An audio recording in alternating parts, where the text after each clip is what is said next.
Perkenalkan, nama saya Firdaus, mahasiswa PPG dalam jabatan tahun 2024 di LPTK IAIN Curug. Dalam kesempatan kali ini saya akan menampilkan video pembelajaran dengan model problem based learning dengan kegiatan pembelajaran, kegiatan pendahuluan, kegiatan inti yang terdiri dari fase pertama orientasi siswa pada masalah, fase kedua mengorganisasi siswa untuk belajar, fase ketiga membimbing siswa untuk melakukan penyelidikan secara individu dan kelompok, fase keempat mengembangkan dan menyajikan hasil, fase kelima menganalisis serta mengevaluasi proses pemecahan masalah. Selamat menyaksikan. Assalamualaikum. Waalaikumsalam warahmatullahi wabarakatuh.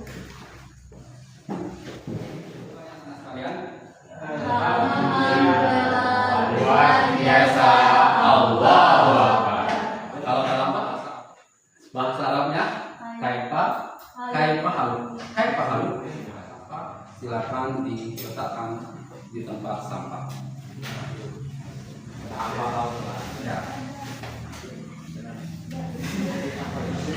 Ya, alhamdulillah tidak ada ya. Ya. Selanjutnya, demi keberkahan kegiatan kita pada pagi hari ini kita tadarusan kali. Sebelumnya kita awali dengan berdoa kepada ketua kelas. Dipersilakan untuk memimpin doa. Berdoa selesai. Baiklah, selanjutnya kita akan membaca surat Al-Ikhlas secara bersama-sama.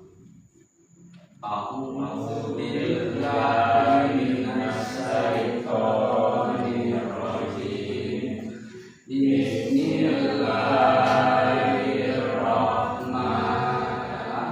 Untuk membangkitkan rasa patriotisme, ya, rasa nasionalisme, kecintaan kita terhadap bangsa dan negara, marilah kita sama-sama melantunkan atau menyanyikan lagu nasional yang dalam kesempatan kali ini kita akan bersama-sama menyanyikan lagu Indonesia Raya. Kita ikuti dengan instrumen ya. Ayo, silakan berdiri anak kalian. Indonesia Raya.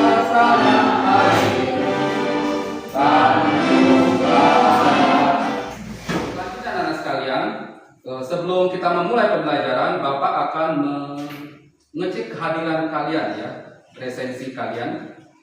Bapak akan bertanya, Intan persepsi adalah Bapak ingin mengetahui pemahaman kalian terhadap materi yang akan Bapak sampaikan. Materi yang akan kita pelajari tadi adalah mengenai masalah akhlak terpuji dan akhlak tercela ya. Membiasakan akhlak mahmudah atau akhlak terpuji dan meninggalkan akhlak mazmumah atau akhlak bertanya, apa yang kalian pahami tentang marah?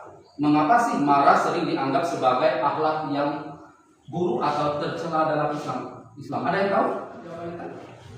Gejala marah adalah perasaan marah atau emosi negatif yang timbul akibat ketidakpuasan terhadap sesuatu dalam Islam. Ya, 100 tepuk tangan untuk Intan. Ya, saja emosinya sehingga sifat pemarah semakin berkurang dalam diri kita, karena kita tahu bahwa sifat pemarah sangat dibenci oleh Allah Subhanahu wa taala. La taqdu walakal jannah. Jangan marah maka bagimu surga, sampai Rasul mengatakan demikian. Ya. Kemudian ini ada pertanyaan pemantik. Bagaimana cara yang efektif untuk mengendalikan amarah, terutama ketika merasa terprovokasi atau disakiti oleh orang lain? Bagaimana caranya kira-kira? Ada yang tahu? Silakan Berli.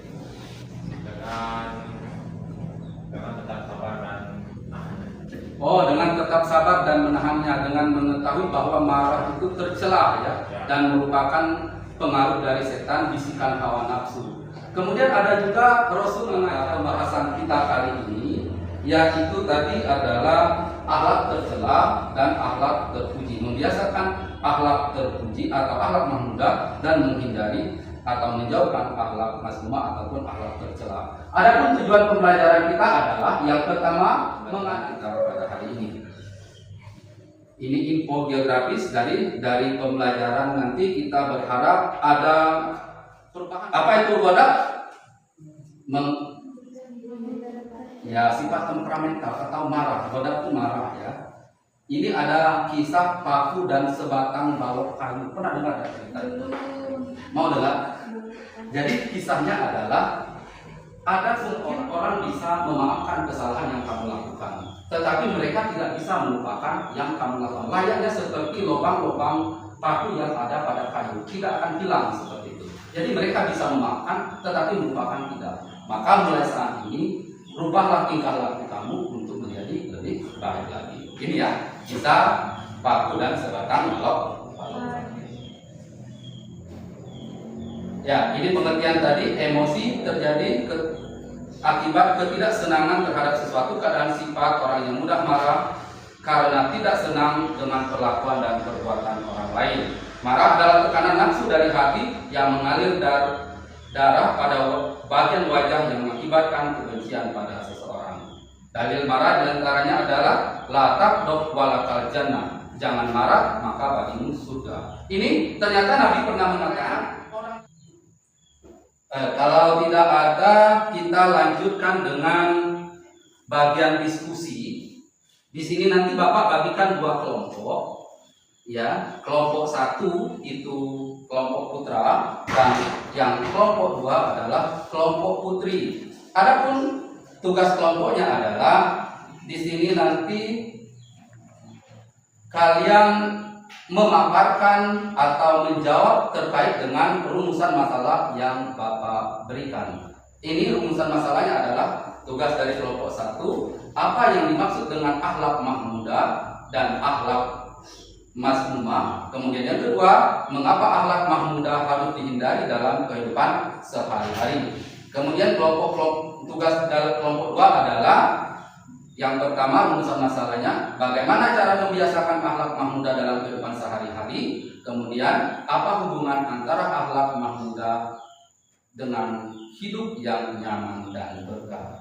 Ya, silakan kepada anak sekalian untuk membentuk kelompok yang Bapak sudah bagikan.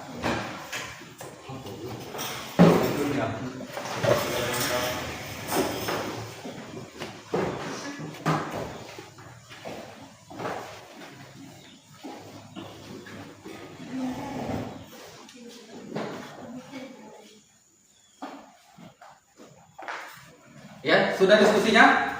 Silakan kepada kelompok satu untuk memaparkan materi yang telah.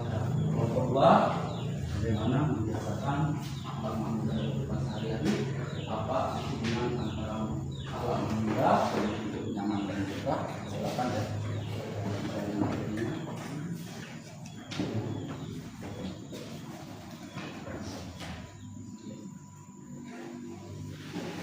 Kelompok pertama sudah dilihat. Silakan. Assalamualaikum warahmatullahi wabarakatuh. Waalaikumsalam warahmatullahi wabarakatuh. Di sini kelompok kami akan memaparkan akhlak mazmumah dan akhlak mahmudah. Akhlak mazmumah adalah akhlak yang buruk atau tercela. Mazmumah berasal dari bahasa Arab yang artinya tercela atau buruk. Akhlak mazmumah mencakup perilaku-perilaku yang tidak sesuai dengan ajaran agama dan norma sosial yang berlaku, seperti kedengkian, iri hati, sombong, pembohong, dan perbuatan dosa lainnya. Contoh akhlak mazmumah yaitu berbohong, iri hati, menyakiti perasaan orang lain, mencuri atau merusak harta orang lain. Kemudian akhlak mahmudah. Yang lain mungkin ada yang ingin mengajukan pertanyaan, silakan kepada satu. Bagaimana cara akhlak mazmumah mempengaruhi perkembangan karakter individu dalam jangka panjang? Apakah seseorang yang terus-menerus melakukan akhlak mazmumah bisa berkembang menjadi pribadi yang lebih baik? Jelaskan dan apa alasannya?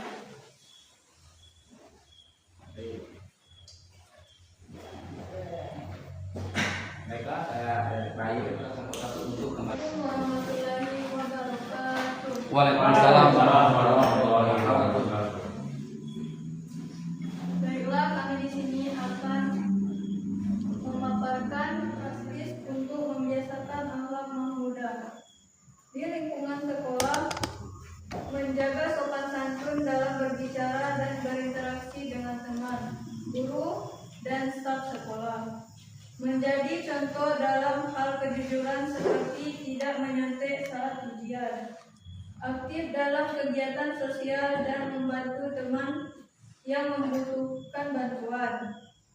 Di lingkungan keluarga, menghormati orang tua dan saling mendukung antar anggota keluarga. Menunjukkan rasa sabar dan kasih sayang dalam menghadapi masalah keluarga. Membiasakan diri untuk selalu. Ada pertanyaan belum? Kami ingin bertanya kepada kelompok 2, bagaimana kamu dapat mengatasi tantangan atau hambatan yang mungkin muncul ketika berusaha menerapkan akhlak mahmudah, terutama di lingkungan sekolah atau masyarakat. Beri solusi konkret atau menghadapi tantangan tersebut. Ya, solusi konkret ketika menghadapi tantangan untuk menerapkan akhlak mahmudah. Bagaimana kira-kira jawabannya? Baik, saya akan menjawab. Tantangan utama dalam menerapkan akhlak mahmudah seringkali berasal dari lingkungan yang kurang mendukung, seperti teman-teman yang tidak mengenai nilai kejujuran atau tidak peduli dengan perilaku positif. Untuk mengatasi tantangan ini, kita bisa mulai dengan menjadi contoh baik. Di sekolah misalnya, kita bisa menunjukkan kejujuran dalam ujian tidak ikut-ikutan, dalam perbuatan yang merugikan dan selalu berbicara dengan sopan. Selain itu, membangun sikap sabar dan tidak mudah marah dan menghadapi perbedaan pendapat juga sangat penting. Apa yang bisa kita ambil suatu kesimpulan? Yang pertama adalah akhlak yang dimaksud akhlak mahmudah dan akhlak mazmumah. Intinya adalah akhlak mahmudah itu akhlak yang terpuji, akhlak mazmumah adalah akhlak yang tercela. Contoh akhlak mazmumah misalnya berbohong, apalagi khianat, ya, iri, dengki dan lain sebagainya. Kalau akhlak terpuji, jujur, disiplin, tanggung jawab, ya kan, sopan dan lain sebagainya seperti itu. Kemudian selanjutnya adalah cara membiasakan akhlak mahmudah dalam kehidupan sehari-hari. Tadi apa? Menjaga tutur kata. Kemudian saling tolong menolong. Kemudian pemahaman agama yang baik seperti itu, ya. Kemudian bergaul dengan lingkungan yang baik juga. Baiklah anak-anak sekalian, untuk selanjutnya sebelum kita menutup pembelajaran, Bapak akan memberikan tugas kepada kalian untuk mengerjakan penilaian yang dalam hal ini adalah ada penilaian sikap dan penilaian pengetahuan. Silakan kepada anak-anak sekalian untuk mengerjakan tugas tersebut. Betul ya. Nomor 2, Bunga, apa yang dimaksud dengan akhlak mahmudah? Akhlak yang baik dan terpuji. Ya, demikian kegiatan kita pada hari ini. Terima kasih atas perhatiannya. Mohon maaf atas segala kekurangannya. Jadi dari pembelajaran kita tadi dapat kita simpulkan bahwasanya akhlak mahmudah adalah akhlak yang terpuji dan akhlak mazmumah adalah akhlak yang tercela. Akhlak mahmudah merupakan akhlak yang diperintahkan oleh agama, diperintahkan oleh Allah dan Rasul. Kemudian akhlak mazmumah adalah akhlak yang tercela yang harus kita hindari karena itu merupakan bisikan dari hawa nafsu dan juga godaan dari setan. Seperti itu ya, akhlak yang tercela seperti menipu, termasuk juga tingkah laku sekarang yang sedang marak korupsi dan sebagainya, itu adalah perilaku yang tercela. Kalian pelajaran kita hari ini Bapak akhiri. Billahi taufiq wal hidayah. Assalamualaikum warahmatullahi wabarakatuh. Kita berjumpa lagi di pertemuan selanjutnya.